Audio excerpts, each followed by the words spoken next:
1985 খ্রিস্টাব্দে তিনি মাধ্যমিক পাস করে সবাইকে বলবো জোরে করতালি দেওয়ার জন্য।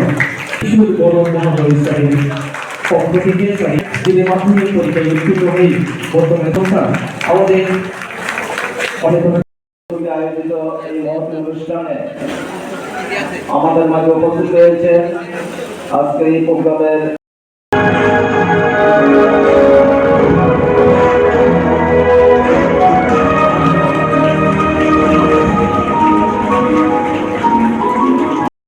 পরিশ্রম করে যারা উত্তীর্ণ হয়েছে তাদেরকে জন্য একটি জোরে করতালি দেওয়ার জন্য সুধী সজ্জন মন্ডলী আজকে সবাইকে অনুরোধ রাখবো তোমরা জোরে করতালি দিয়ে তাদেরকে সুধী শিক্ষিত অঞ্চল গৌরবলক্ষ্মী পঞ্চমতম বর্ষ যেটা আমাদের রাজ্যে উচ্চশিক্ষা এবং পঞ্চায়েত দপ্তরের মাননীয় মন্ত্রী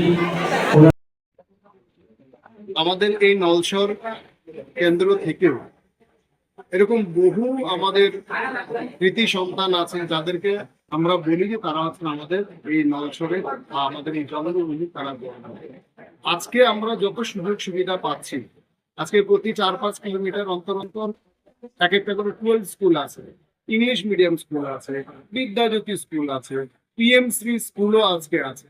তাদের সময় কিন্তু এত ফেসিলিটি ছিল না। আজকে প্রযুক্তি আছে, মোবাইল আছে। সে সময় তারা যখন পড়াশোনা করেছে ল্যান্ড লাইনও কিন্তু সেই সময় ছিল না, এত রাস্তাঘাটের উন্নতি, এত যানবাহন ইত্যাদি কিন্তু ছিল না। কিন্তু তারপরও তারা পরিশ্রম করে তীব্র আত্মবিশ্বাসের সাথে অধ্যবসায়ের মাধ্যমে তারা কিন্তু আজকে নলছর থেকে নিজেকে প্রতিষ্ঠিত হয়ে তারা কিন্তু আমাদের রাজ্যের বিভিন্ন দপ্তর, সরকারের বিভিন্ন প্রকল্পের ক্ষেত্রে তারা তাদের কন্ট্রিবিউশন রাখছেন। তাদের থেকে প্রেরণা নিয়ে আমাদের স্টুডেন্টরা যাতে আগামী দিনে তাদের চাইতে আরো এগিয়ে যেতে পারে, এই বার্তাটা দেওয়ার জন্য একটা মেসেজ হিসাবে তাদেরকে এখানে আনছি।